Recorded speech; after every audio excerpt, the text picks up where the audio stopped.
Last year at Google I/O, we announced Googleai. It's a collection of our teams and efforts to bring the benefits of AI to everyone. And we want this to work globally, so we are opening AI centers around the world. AI is going to impact many, many fields. And I want to give you a couple of examples today. Healthcare is one of the most important fields AI is going to transform. Last year, we announced our work on diabetic retinopathy, which is a leading cause of blindness, and we use deep learning to help doctors diagnose it earlier.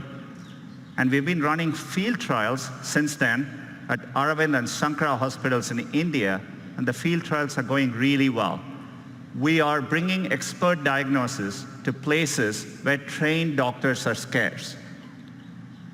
It turned out, using the same retinal scans, there were things which humans quite didn't know to look for, but our AI systems offered more insights. Your same eye scan turns out holds information with which we can predict the 5-year risk of you having an adverse cardiovascular event, heart attack or strokes.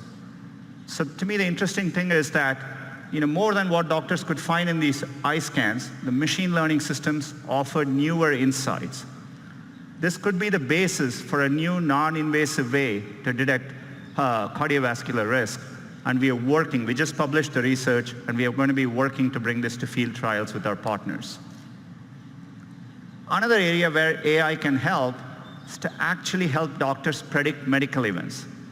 Turns out doctors have a lot of difficult decisions to make, and for them, getting advance notice, say 24 to 48 hours before a patient is likely to get very sick, has a tremendous difference in the outcome.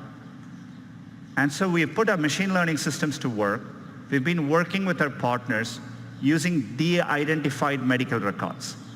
And it turns out if you go and analyze over 100,000 data points per patient, more than any single doctor could analyze, we can actually quantitatively predict the chance of readmission 24 to 48 hours before, earlier than traditional methods. It gives doctors more time to act. We are publishing our paper on this later today, and we are looking forward to partnering with hospitals and medical institutions.